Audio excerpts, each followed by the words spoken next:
नमस्कार मंडळी, मी भावना कुणाल दिवटे काशवी फूड्समध्ये आपलं स्वागत करीत आहे। हिवाळ्यात मोठ्या प्रमाणात मार्केटमध्ये उपलब्ध असणारी राई आणि चंदन बटवा याची आज आपण मिक्स भाजी करणार आहोत। रसरशीत आणि हिरवीगार अशी भाजी आज मी तुमच्यासोबत शेअर करणार आहे।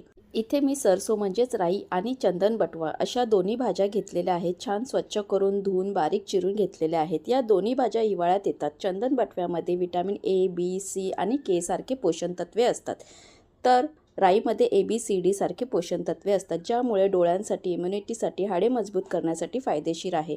तसेच भरपूर फायबर असल्यामुळे पचनक्रियाही सुधारते।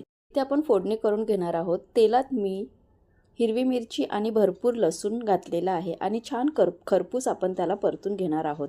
मग त्यात थोडी थोडी भाजी ॲड करून आपण छान एकजीव करून घेणार आहोत। नेहमी पालेभाजी ही आकसल्यानंतरच आपण त्यात मीठ ॲड करतो, त्यामुळे चांगली परतून घ्यायची आहे आणि भाजी आकसल्यानंतरच आपण त्यात मीठ ॲड करणार आहोत। मीठ घातल्यानंतर भाजीला स्वतःचे भरपूर असे पाणी सुटते। त्या पाण्यातच आपण ती भाजी झाकण लावून अगदी 2-3 मिनिटांसाठी मंद आचेवर शिजवून घेणार आहोत। भाजी शिजल्यानंतर आपण त्यात भाजलेला शेंगदाण्याचा 1 चमचाभर कूट ॲड करणार आहोत। हे ऑप्शनल आहे, तुम्हाला नसेल टाकायचं तर तुम्ही नका टाकू, पण माझ्याकडे होता कूट त्यामुळे मी ॲड केला आणि आपली मस्त रसरशीत अशी चंदन बटवा आणि राईची मिक्स भाजी तयार आहे। रेसिपी कशी वाटली कमेंट करून नक्की